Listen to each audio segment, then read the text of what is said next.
بسم الله الرحمن الرحيم.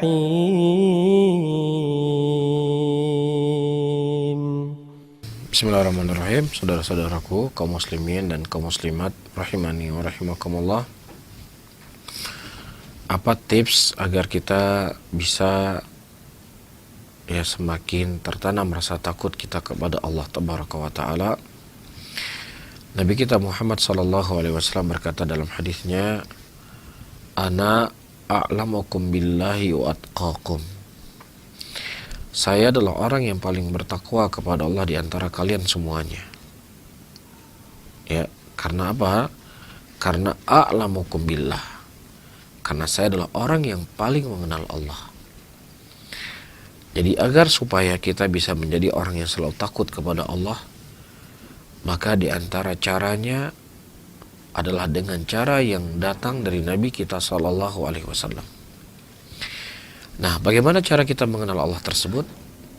Tentunya cara kita mengenal Allah dengan apa yang telah Allah kenalkan dirinya. Allah mengenalkan dirinya dalam Al-Quran, dari hukumnya, dari syariatnya, dari keagungannya, dari kebesarannya.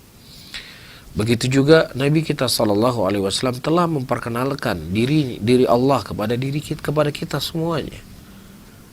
Maka dengan menuntut ilmu agama, mempelajari hukum-hukum Allah melalui Al-Quran dan Sunnah Rasulullah sallallahu alaihi wasallam, ini merupakan cara di antara cara-cara yang paling baik untuk tertanam rasa takut kita kepada Allah. Kemudian saudara-saudaraku muslimin dan muslimat, lingkungan adalah sesuatu yang paling urgen di dalam seseorang menjaga ketaatan kepada Allah. Ya, dan maksud daripada lingkungan adalah teman-teman. Teman itu sangat memberikan pengaruh pada seseorang. Ya, teman yang baik, maka insya Allah dia akan menjadi baik. Tapi kalau dia bergaul dengan teman-teman yang jelek, maka kita khawatir akan menggiring dia kepada kejelekan. Sebagaimana yang disabdakan oleh Nabi kita sallallahu alaihi wasallam, permisalan antara jalisus salih wa jalisus su.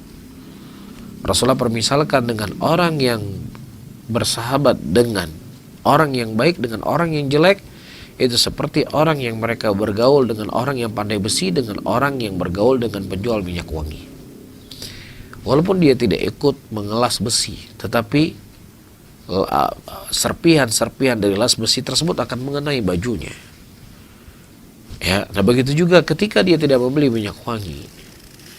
Namun ketika dia berteman dengan orang penjual minyak wangi, ya disemprot minyak wangi, di lain sebagainya, akan terkena bajunya. Dan ini sangat berpengaruh dalam kehidupan seseorang.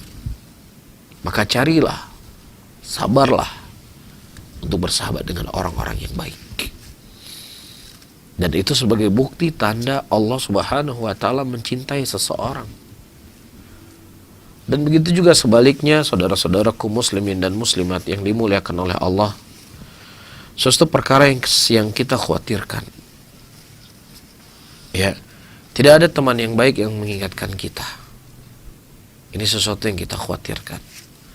Setiap saat kita berbicara, setiap saat kita berkomunikasi dengan manusia, ya pasti toh ada kesalahan-kesalahan di situ yang kita lakukan. Tetapi tidak ada satupun orang yang menasihati kita, tidak ada satupun orang yang mengoreksi kita. Ini kita khawatir Allah Subhanahu wa Ta'ala tidak menginginkan kebaikan kepada kita. Atau Allah Subhanahu wa Ta'ala telah memberikan kepada kita teman yang baik yang selalu memberikan masukan dan nasihatnya untuk kita supaya kita bisa berubah. Ya. Tetapi nikmat itu tidak kita jadikan sebagai nikmat.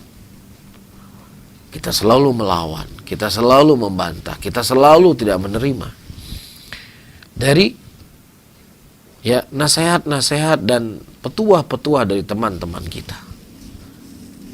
Sehingga mereka sudah mengangkat tangannya. Sudah tidak pernah lagi meluruskan kita. Ini sesuatu yang wajib untuk kita khawatirkan. Ini sesuatu wajib untuk kita mengoreksi diri kita. Ya, karena Rasulullah SAW menyebutkan di dalam hadisnya, syarrun nas manzilatan yaumil qiyamah, orang yang paling jelek kehidupannya kelak di yaumul qiyamah, kedudukannya, orang yang mana manusia menjauhinya dikarenakan jeleknya lisannya. Saya nggak mau pergi sama dia, saya nggak mau ngobrol sama dia, saya nggak mau menasihati dia. Karena setiap saya ngobrol dengannya, setiap saya menasihatinya, setiap saya kasih masukan kepadanya, dia akan mengeluarkan kalimat-kalimat yang menyakitkan. Sehingga manusia mulai menjauh darinya. Ini hal-hal yang para hadirin dan hadirat sahabat pendengar Radio Siar Tet Aceh 96,1 FM yang wajib, yang harus kita waspadai. Ketika kita menjadikan teman itu sebagai hal yang akan membantu kita untuk istiqomah dan mengingat Allah, maka ketika teman-teman yang baik itu menjauh dari kita atau kita menjauh darinya, ini merupakan tanda-tanda ya awal daripada kejelekan dalam kehidupan kita. Wallahu a'lam bishawab.